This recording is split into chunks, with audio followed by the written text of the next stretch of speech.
Greetings, everyone, and a big, fat, wonderful, happy new year to you all as we begin 2024 with all kinds of, I have a lot of optimism for this year, actually. My name is David McLeod, and I am your life mastery coach and author of the wonderful little book, A Life to Die For. I'm also one of the co-authors in the best-selling series, The Wellness Universe Guide to Complete Self-Care. Welcome to Life Mastery TV, your source for inspiration, empowerment, and fulfillment. This is episode 237, and today we're talking about leading from the heart. I thought this would be a great topic to start the year with because we all have to come from a place of leadership one way or another, right? And I think most people agree that the models of leadership we have experienced for centuries, I think, are long overdue for revision. Many of us can easily appreciate that true leadership transcends mere positions of authority. It goes beyond titles and formal roles. It has nothing to do with holding the reins of power. Although sometimes, having those attributes are characteristics of being a leader. But really, true leadership embodies the ability to inspire, to guide, and to influence others towards a common goal. And it's about fostering positive change, facilitating growth, and creating a shared vision that motivates individuals to contribute their best efforts. This is what we call leading from the heart. Now, New Earth leadership is rooted in the belief that authentic and heart-centered leadership can inspire positive change, not only within communities and organizations, but also on a global scale. At its core, this leadership style values the well-being of individuals, communities, and the entire planet, fostering a sense of purpose and shared responsibility. Leaders who embrace this paradigm prioritize collaboration over competition, seeking instead to create inclusive environments where diverse perspectives are not only welcomed, but celebrated. Leading from the heart involves cultivating emotional intelligence, self-awareness, and a genuine connection with others. It acknowledges that the well-being of individuals and the success of the group are inherently intertwined. By placing emphasis on empathy, leaders can better understand the needs and aspirations of their group members, fostering a culture of trust and open communication. This approach creates a supportive and powerful atmosphere where individuals feel valued, and they are helped to lead. This whole process leads to increased creativity, innovation, and overall job satisfaction. So for this episode of Life Mastery TV, my good friend and colleague Gayle Nowak returns to the program to share her perspective on a subject that is near and dear to her own heart. As someone who shifts world-changing healers, light workers, and new earth leaders from outdated patterns into new possibilities, Gayle is the ideal person to provide guidance in navigating this paradigm shift that is happening in the world today. So please join me in welcoming Gayle Nowak to the program.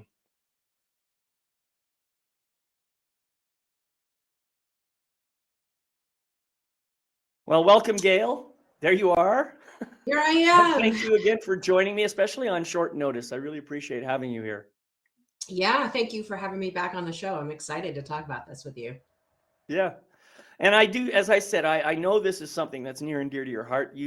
I hear you talk about it all the time. I see a lot of the posts that you put on social media, and I guess my curiosity now is, well, what is it that about your life that has brought you to this place of making leadership, especially heartfelt leadership and new earth leadership, so important for you? Yeah, that's a great question. And I want to touch on a few things here. Where to start? Where to start? So you're asking what has kind of led me here. And I would say that it's been a series of things, but this piece in particular around leadership has really come to the forefront, I would say, over the last 12 months in particular for me. And interestingly enough, I have always or often found myself in what other people might consider positions of leadership and not necessarily thought of myself as a leader. Right. And I think that this year was really the year for me to recognize my own natural leadership energy and abilities. And the way that that came about was through a lot of trials and tribulation. That's the way it often works. Yes, that is the way it often works. And I would say exactly a year ago, I was in a really interesting place of uh, doing some really deep soul searching on whether or not I was going to continue my entrepreneurial journey, whether I was going to stay in my marriage, um, looking at a lot of the family dynamics, dealing with children in crisis, my own children in mental health crisis, and had a lot of things coming at me all at once. Mm. And feeling really drained, feeling really exhausted, abandoned, alone, and kind of in that place of like, why have you forsaken me? Like, really sort Yeah. of brought to my knees. Um, and I would say maybe having a bit of a pity party in the process with it. Because this is what it means to be human, right? Like it's hard we go through those hard times and get really pushed to the brink, and it's kind of that whole metaphor of, how does a diamond get created, and it gets created under the pressure.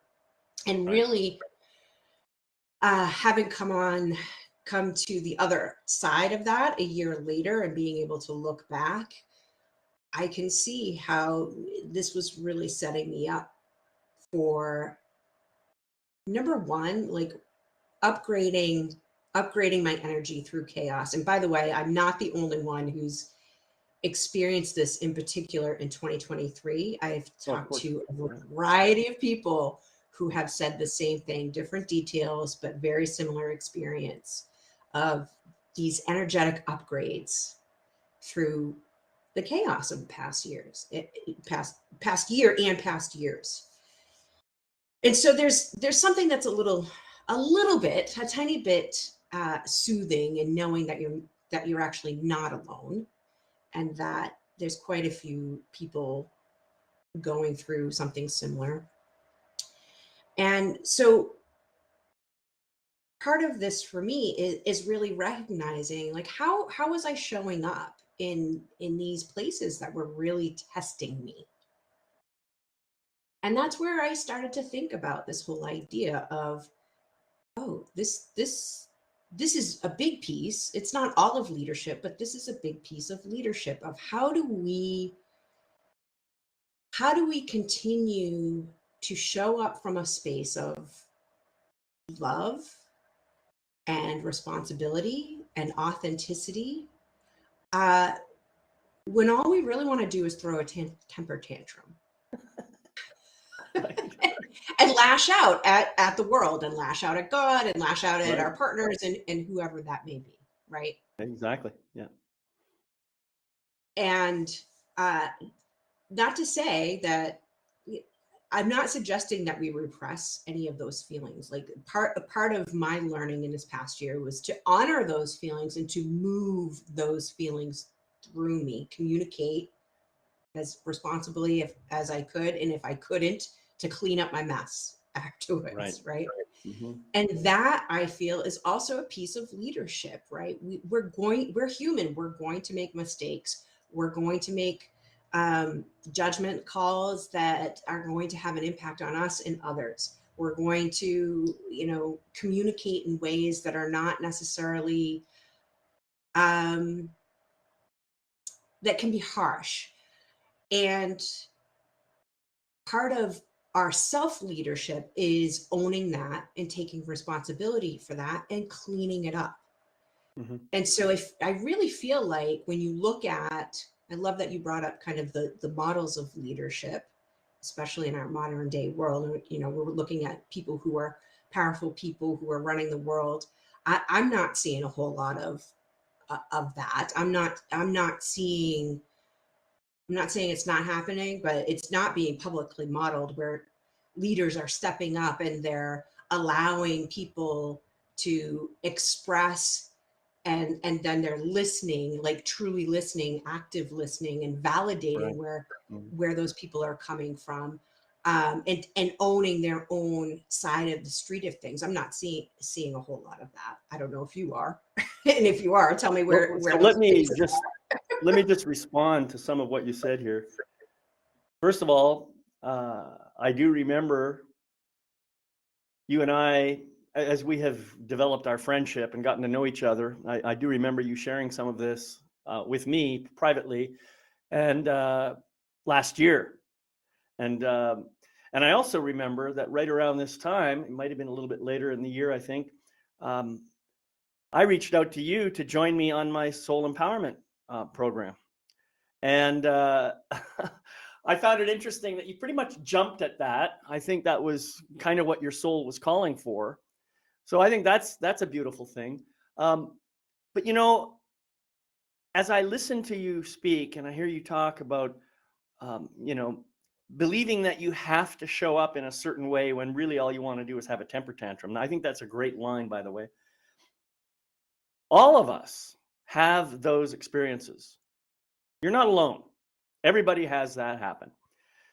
I guess people who have done more work on themselves might have a little bit more, I don't want to use the word control, but maybe they have a high enough elevation of consciousness that they're able to nip it in the bud before it gets out of control, shall we say. But for one thing, I think we got to stop making ourselves wrong for feeling this way. You know, the idea that I want to have a temper tantrum, and sometimes I actually will go into my private space and do that. I'll just yell and scream and beat the crap out of a pillow or something like that because my body just needs to get this energy out, you know? And that helps me get grounded back into who I am so that now I can come out of my private space and go out and meet people and try and be more of that centered, grounded person that I want to be. So I think, first of all, let's stop making ourselves wrong because we happen to have a reaction to something. And second, as we understand that maybe I'm starting to get ramped up about something, we can start to bring that heartfelt leadership into play and say, okay, this is what's happening. How am I going to deal with this right now? You know? And that is really the question I think that we need to answer as part of being a leader. And you talked about this as being authentic. Well, you know, I hate to say it, but authenticity sometimes means being messy. You know? It often means that. It often Yeah, means being messy. And I love what you said about, like, let's stop making ourselves wrong. And when we stop making ourselves wrong in the sense of, hey, I'm having this feeling, I'm having this sensation, I'm having this reaction, and we try to cut it off, yeah, or not allow it to be, that creates a domino effect that comes out down the line. It doesn't, you're just holding on to it. You're holding on to that emotion. You're holding on to that energy instead of moving it through you. And right. when we're able to,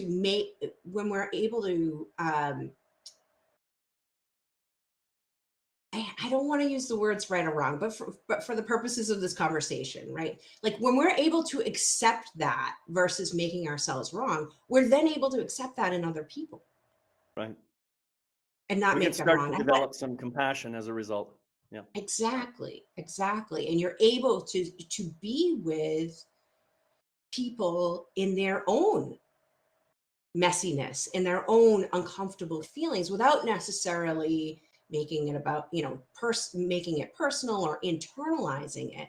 Just being there and having the capacity to sit with someone when they're having their temper tantrum. Exactly. Yeah. Well, It's you a know, there's very something else here I want to say, powerful and this is thing. this. Yeah, I want to say this. This is for the benefit of people who are maybe watching the recording. When I say don't make yourself wrong about it, I am not saying that you should make yourself right about it. It's really important. That doesn't give you permission to go around having temper tantrums just because, you don't want to make yourself wrong. And this is part of the problem that we're seeing in our society today. We're we're watching people having temper tantrums all over the place because their feelings are more important than anything else. And, I think obviously we have taken the pendulum and swung it way too far in the opposite direction. I'm not saying there's ever anything wrong with your feelings. But what I am saying is there's a way in which it can be healthy to express those feelings and a way in which it can be damaging to yourself and others if you are not careful. So while I don't want you to make yourself wrong for being human, I don't want you to take that as permission to go out and just do whatever the hell you want. Because everything that you do, every thought, word, action, and emotion that you engage in has an impact on the world, has a consequence. And the consequences that you create, well, they're going to be a reflection of who you are choosing to be in that moment. And the question is, are you being a leader who's leading from the heart? Or are you being something else? So this is a really, really powerful conversation. And I just want people to understand that. So I'm sorry. Go ahead, Gayle.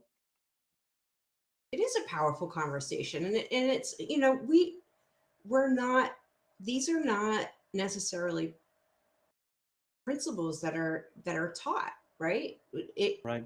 They're being taught, and we discover them through programs like Your Life Mastery TV and Soul Empowerment, and when we're seeking, right? Mm-hmm. And really, I hold a vision for the future where this is part of society, like these concepts, and it's not rocket science. It's kind of common sense, and yet it's not here yet. And I feel like part of the work that I'm here to do, like, yes, I have a background in marketing and visibility and PR, and I have some really excellent skills in that area as far as, communicating and transforming, helping people transform the way that they communicate and the way that they show up. And I also feel that we have to really look at the way that we are leading ourselves and leading our families, leading business, leading education, leading healthcare, our systems, because changing we, right, the collective we, changing humanity, healing humanity, it begins with you and me. Right. It's from the inside out. And one of the tougher lessons I received this year is really coming to terms with the fact that just because I'm seeking this out, you're seeking this out, we're talking about these things, teaching these things. Not everyone is there. Not everybody has the awareness. Not everybody has the tools. Not everybody has the desire. Not everybody has the capacity.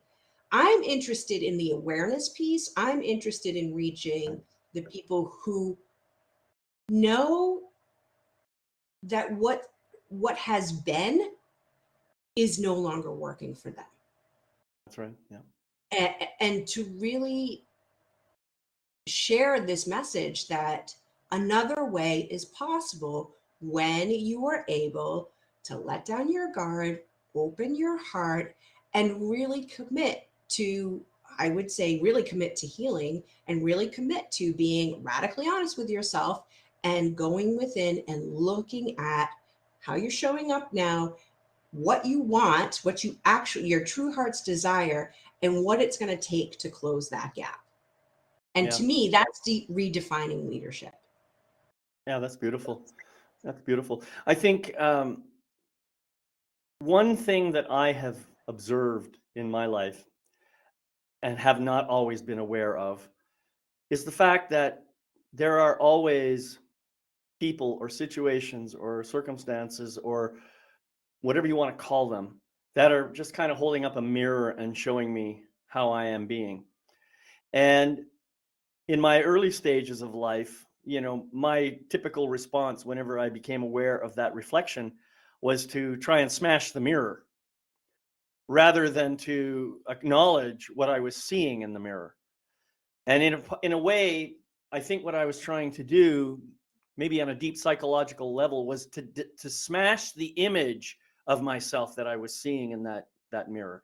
Not so much necessarily smashing the mirror, although my reaction, the temper tantrum reaction, might be to smash the mirror, take the shards, and then beat the crap out of the person that had the gall to show me that mirror in the first place.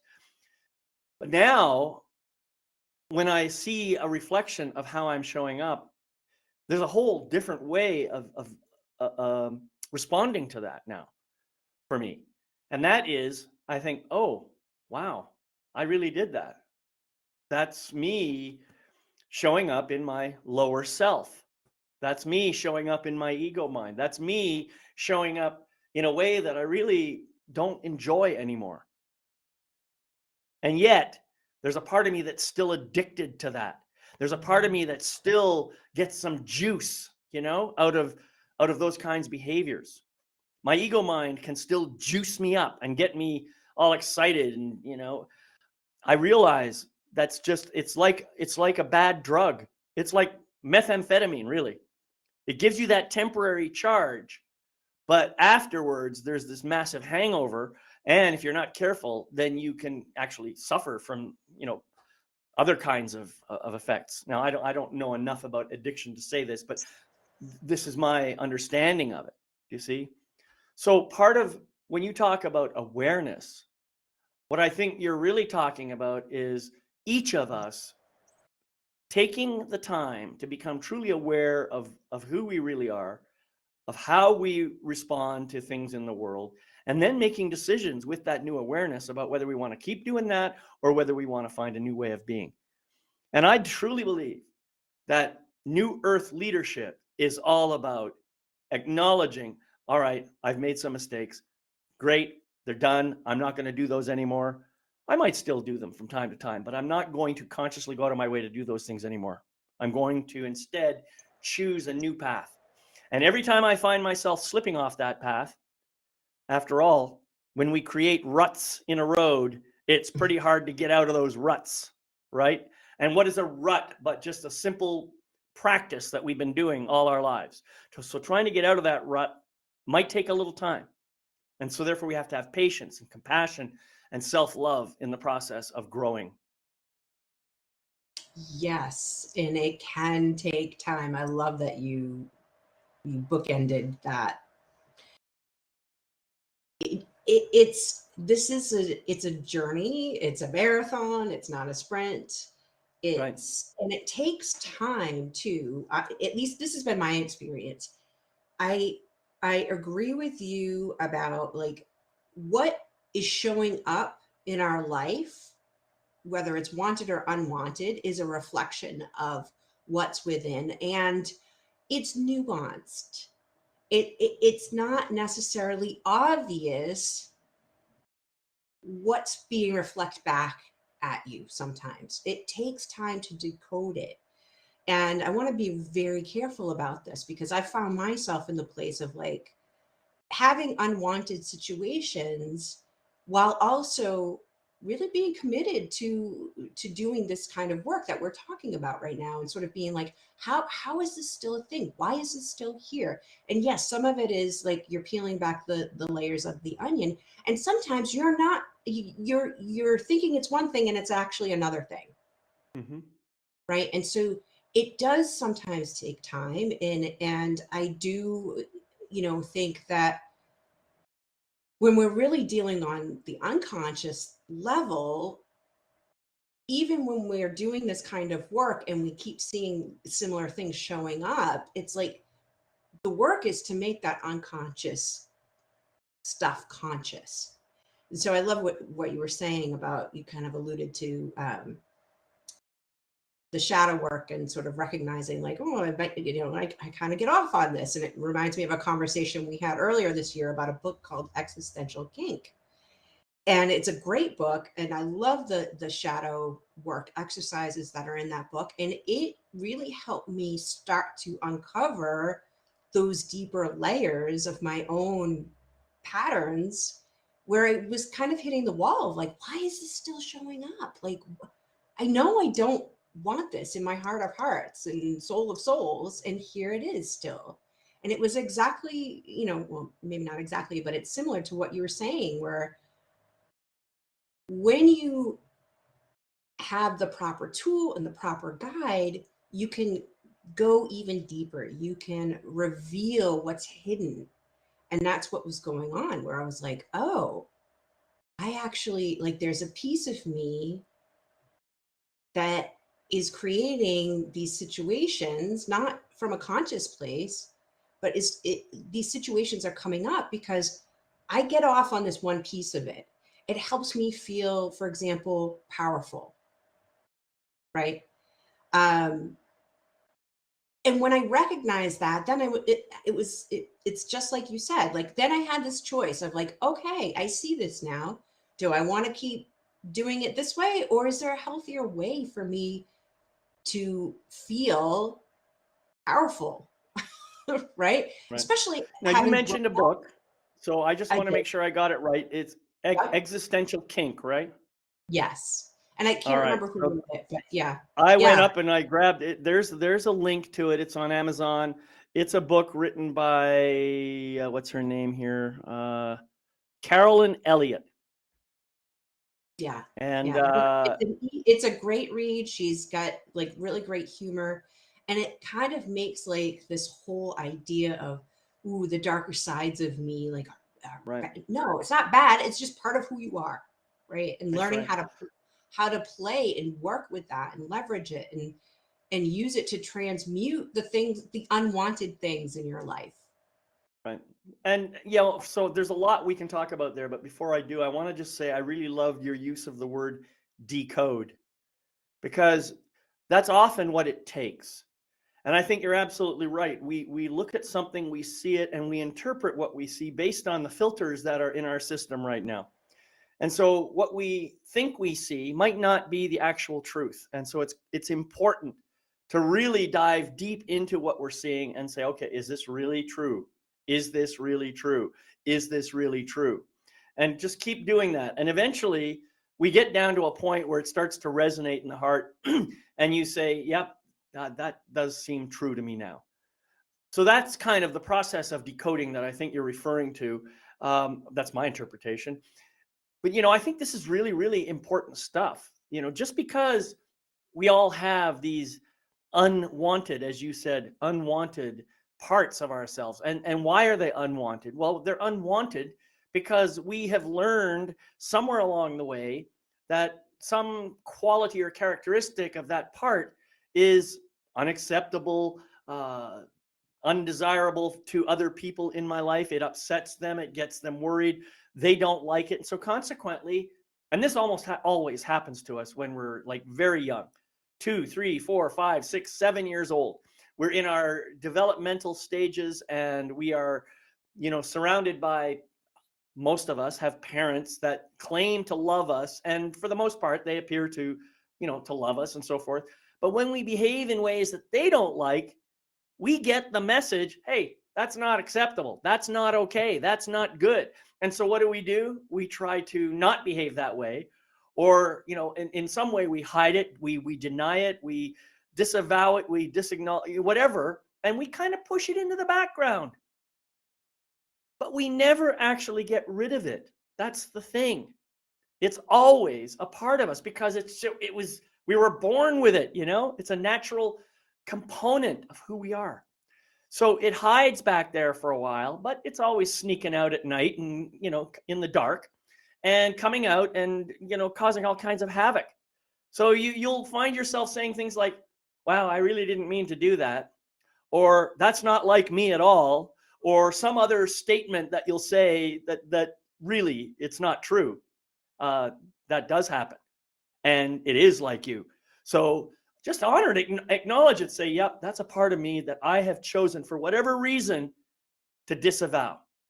So how can I now go back to that part of myself, heal the wound that I created by casting it aside in the first place, and learn to love that part of myself and bring all of its beautiful, wonderful, magical gifts into my life?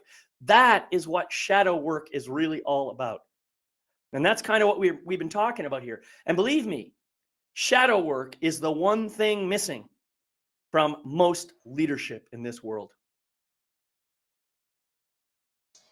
Yeah, yeah, and there's that word love again. Like that is leading into love, of being able Right.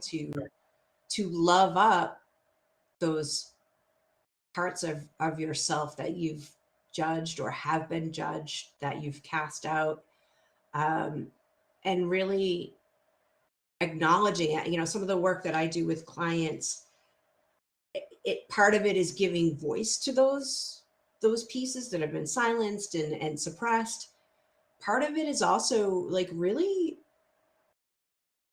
having like kind of treating it like another person, right? Like sitting down, having a conversation with it. Sometimes it's like giving that part of yourself another job, or repurposing it in some way, kind of like what I was talking about earlier, where I was like, oh, I kind of get off on getting angry because it makes me feel powerful. Right. Like, well, I kind of see how I got there, and I don't need that anymore. Like, how would you? Okay, anger. Okay, power. Like, how do you want to be now? Like, what can anger do to support me now in the present moment as an adult? you know, like Yeah, what? those are great questions. Yeah. How can we yes, honor and give voice to those wounded places and heal those things, and either lovingly release it, or find a way to give it a place in who we are now. Hmm. And that's really to me, that's integration. That's really loving self, like all of self, facing all your feelings, and loving up all those messy parts of yourself, in addition to the parts of, and some people are okay with the messy parts, and they have a hard time with like the beautiful, brilliant, like Absolutely. magnetic parts of themselves too. Right. Right. Yeah. So Well, and it's interesting that you mentioned that, because very often, um, in my experience in working with people and helping them to do shadow work, I've discovered so many times, countless times, that anytime a part was cast aside because of the negative aspects that it supposedly engaged in, when we do the work to heal, we come back and we understand that there were a lot of beautiful, amazing, brilliant characteristics associated with that quality as well. Now, just to give you one simple example, I mean, my own challenge has been, I really hate it when people call me arrogant. That just triggers me. And and so I've tried to hide that arrogant part of myself, completely unsuccessfully, by the way. I should just point out. And that's often the case with trying to hide shadows. They always show up. Other people are going to spot them a mile away. But there's another reason why they do that. We can talk about that separately. But my point is, when I really took a look at this arrogance and I started to understand what it represents, arrogance for most people means, oh, you're a know-it-all.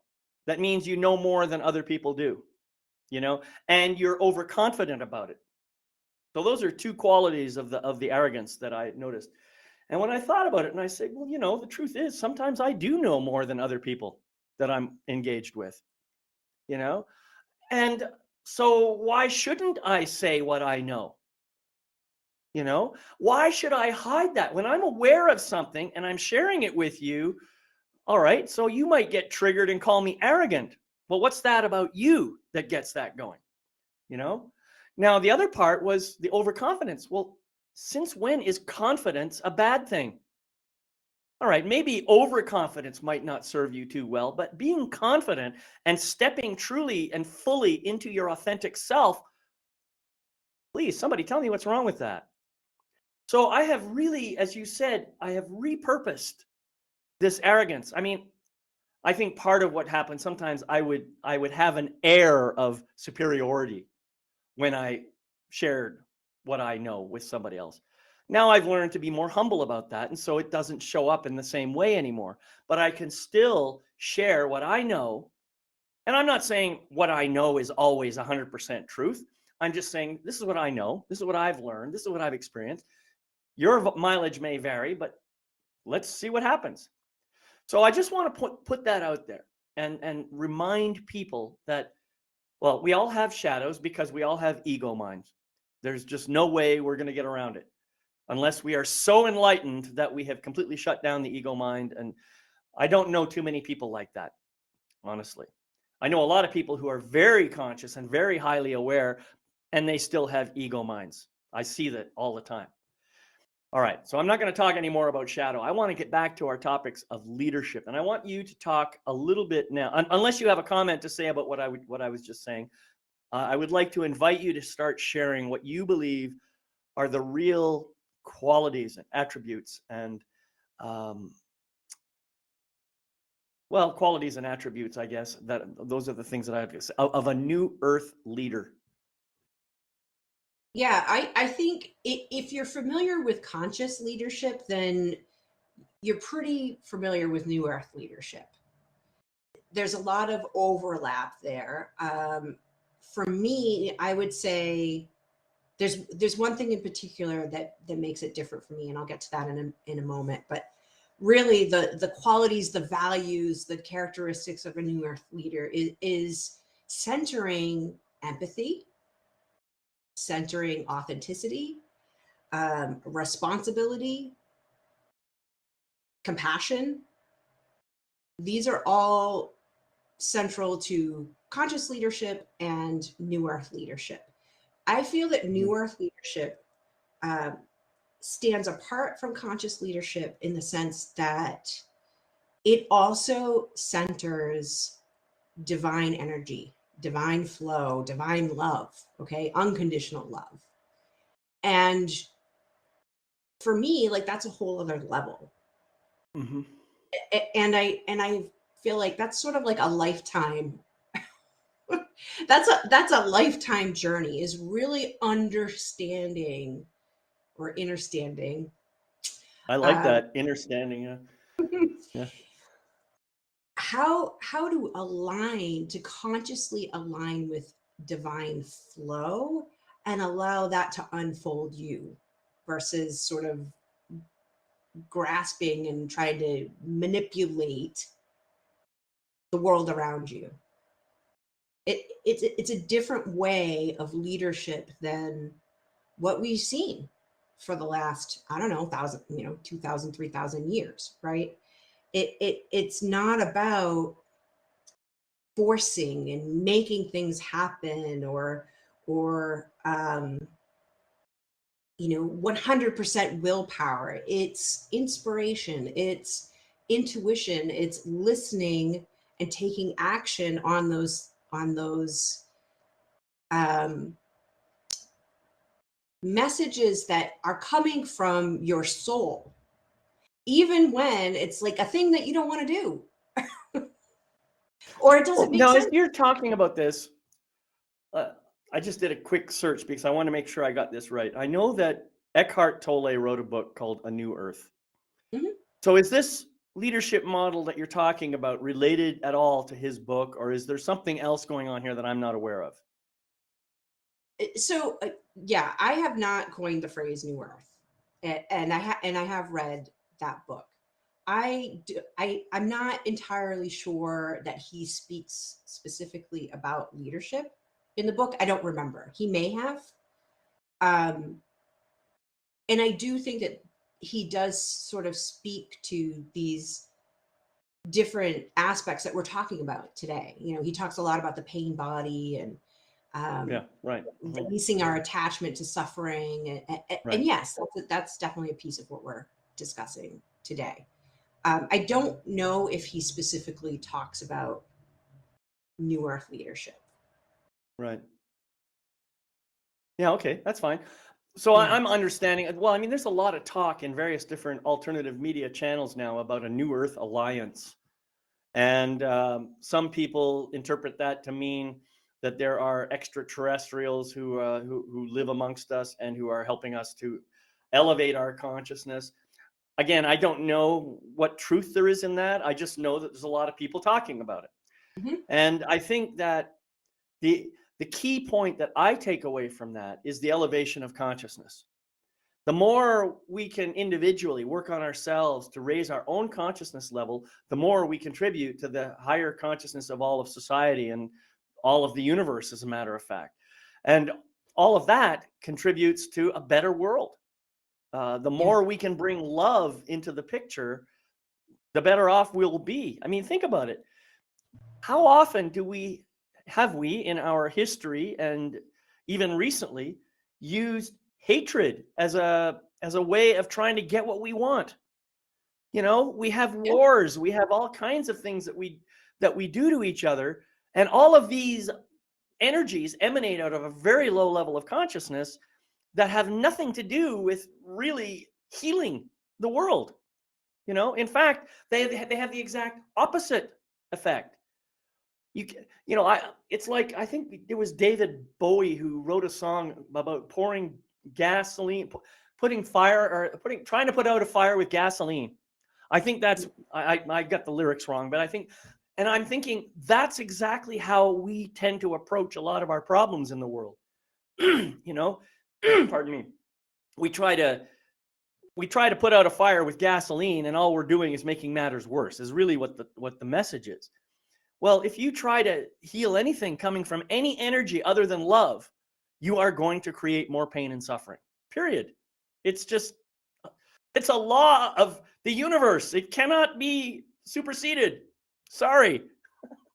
So I think love, love, love, that is the key to everything. Yeah. Yeah. What you describe is the old paradigm leadership, leading through fear, leading with fear, leading with That's right. manipulation, leading with control. I Power is an interesting thing. I'm 100% on board with inner power, but to me that means something very different than what the models of power we've seen in our world. Right. Right? Like I think Well, about David Jesus David Hawkins as wrote yeah, oh, go David ahead. R. Hawkins wrote a great book on that topic. He wrote Mm. a book called Power versus Force. Yeah, yeah, And yeah. and I think it's really important. People should read more of David R. Hawkins' works. Start with Power versus Force, I think, is his first book. And he talks about that very distinction that you're now mentioning. What we are told is power is actually force being applied to us. Yeah. So Whereas true power emanates from the soul, from the spirit, and doesn't, power will always defeat force in the long term. yeah, yeah. I was going to use Jesus as a model, not from a religious standpoint or, Yeah, yeah. or the distortions of you know what we've been taught who Jesus was or any of that. But really from that standpoint of embodying love and healing and power. Jesus, there are stories about Jesus in the Bible of really sort of standing up, but in a non-forceful way, like really embodying that inner knowing, right? And being humble, but also being powerful and being responsible with that power. Right. And how many thousands of years ago has that been, right? Like I feel that Jesus and Mary Magdalene, they planted the seeds of what is beginning to come to fruition today. That's just my belief, my perspective. I know that can be kind of a polarizing and catalyzing conversation, but if you look at it if you take the religion out of it and you look at it from the tenets of this whole idea of love and leadership and what was going on then and what is going on now and people awakening at this time, I think that they're connected. Yeah, of course. I feel that they're connected. Yeah. Yeah, yeah, yeah. Right. And just because we invoke the name of Jesus doesn't mean we're Jesus freaks. Any more Right. than invoking the name of David Hawkins makes me a David Hawkins freak. Yeah. I think Jesus had a great deal of amazing wisdom and obviously a very high level of consciousness that if that weren't true, that we wouldn't have an entire religion built up around. Well, I don't think Jesus would be all that pleased with the way this religion has taken shape, but that's my opinion. I think that Jesus stood for love. And in Yeah. fact, he said that there were 2 commandments. You got to love your neighbor as yourself, and you got to love God with all your heart and all your soul and all your mind and all your strength. These were his 2 commandments. And he says everything else comes out of those. If you can do those, then just by your very nature, you will stop murdering, you will stop lying, you will stop stealing, you will stop doing all the other things that come from the ego mind. You know, he's talking about love. He's talking about getting into the center of your being where the kingdom of God exists, i.e., true spirituality, and bring yourself forth, your true self, and not this fake persona that you've created in order to satisfy expectations of all the other people in your life. Right. That is leadership, by the way.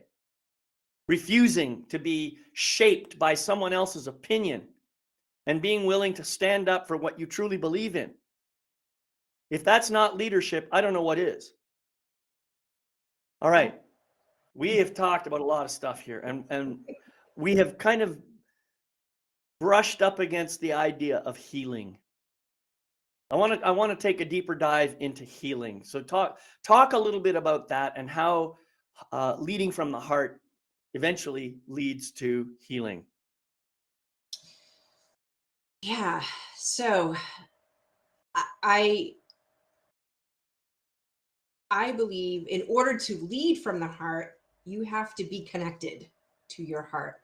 And we live in a world today, because of social programming, because of societal expectations, because of our family histories and our childhood wounding, we are very good at armoring up and placing walls around our heart.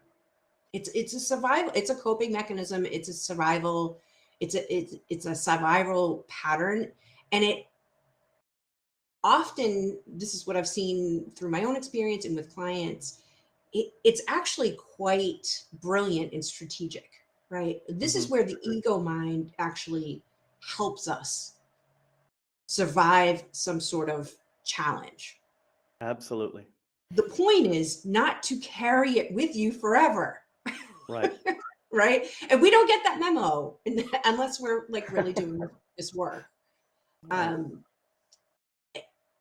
And that kind of goes back to what we were talking about repurposing things. So leading from the heart, it is a healing journey, because we've all experienced pain and suffering and wounding. Many of us have been traumatized, or have gone through trauma, and it's not a point on the line, it's a spectrum of all of these things, right?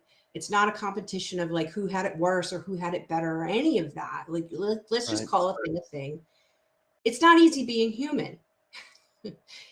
And our mind and our brains in particular, right, it's wired to protect us. It's essential, we need this.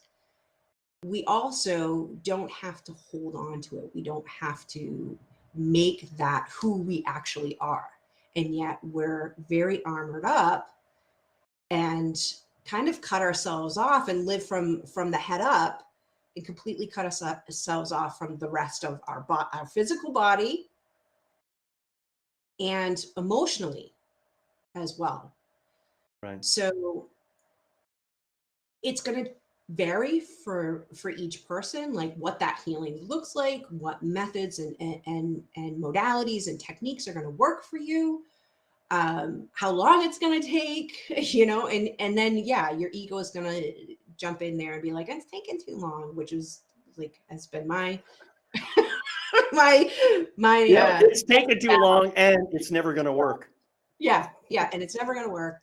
And if you can be patient and sit with it and really just go there and make a practice of whatever it is that works for you. I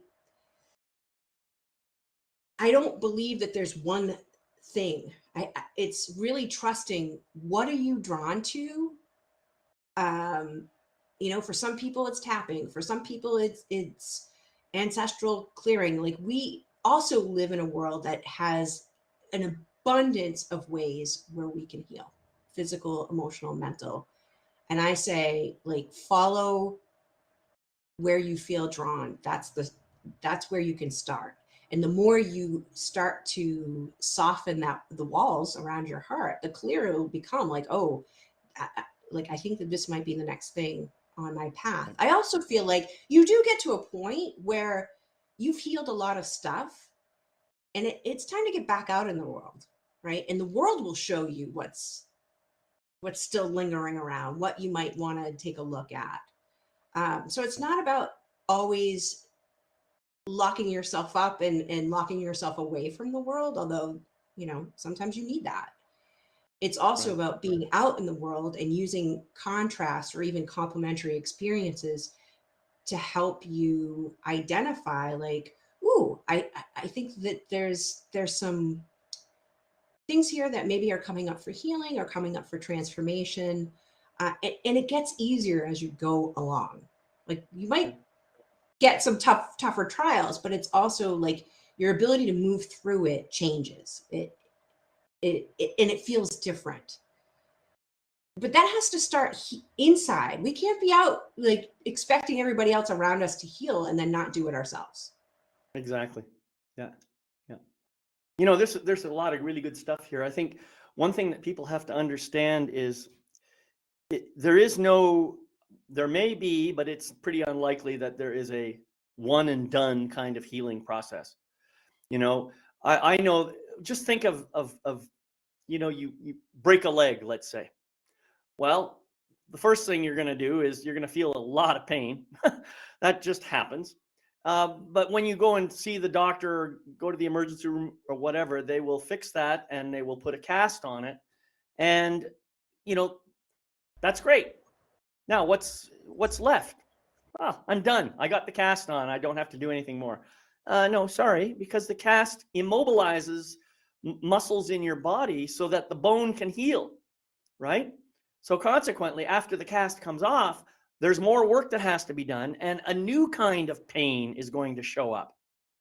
It's new, it's different, and a new kind of healing will have to be addressed to that kind of pain.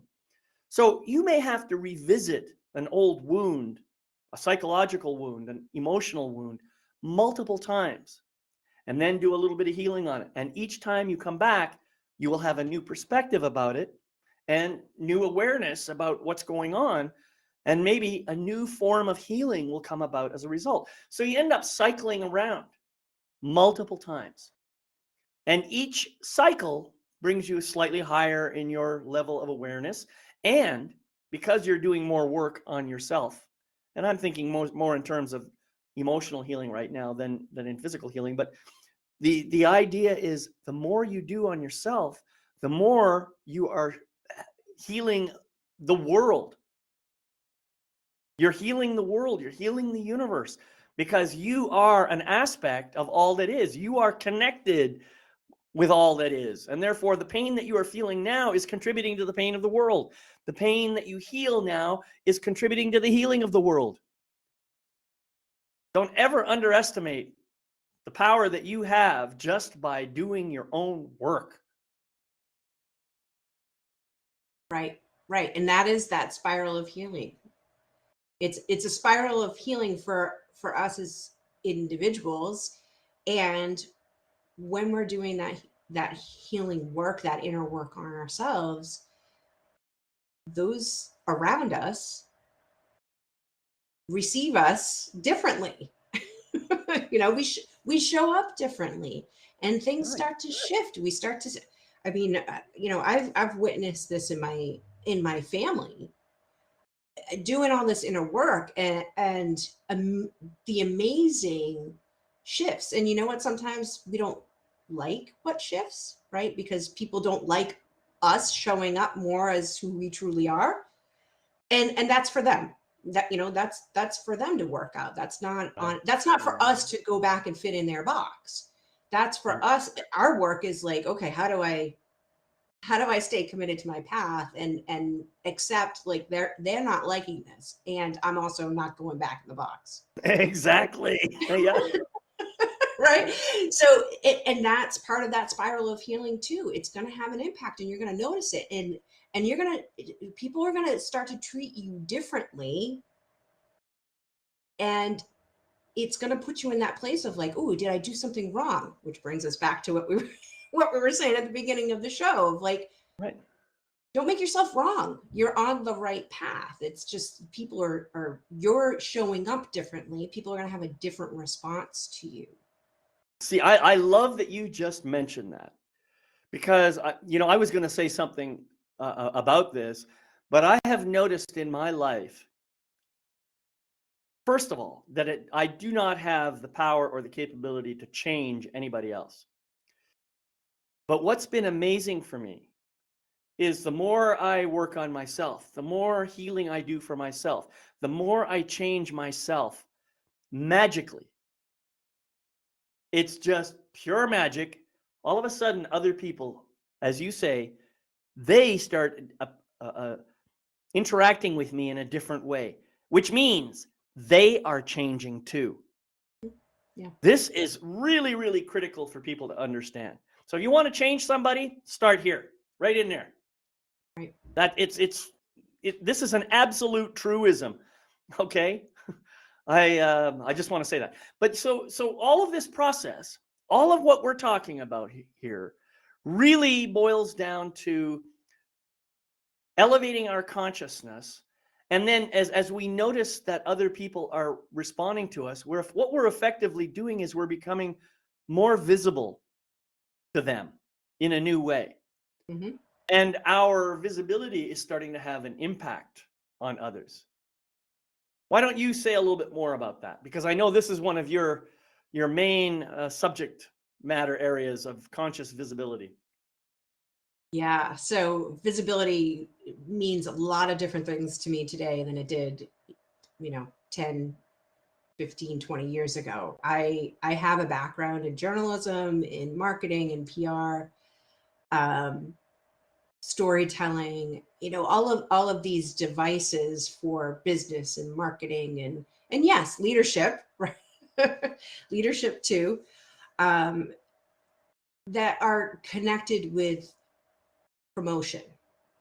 And over the last few years, visibility has included that and has become more and more about how are we showing up? How are we speaking what's true? How are we expanding our capacity to receive whatever comes as a result of that, Right. as a result of doing that inner work, speaking our feelings, or speaking what's true for us, speaking for our needs and our desires, and really claiming space in a way that, yes, is respectful and humble and also kind of fierce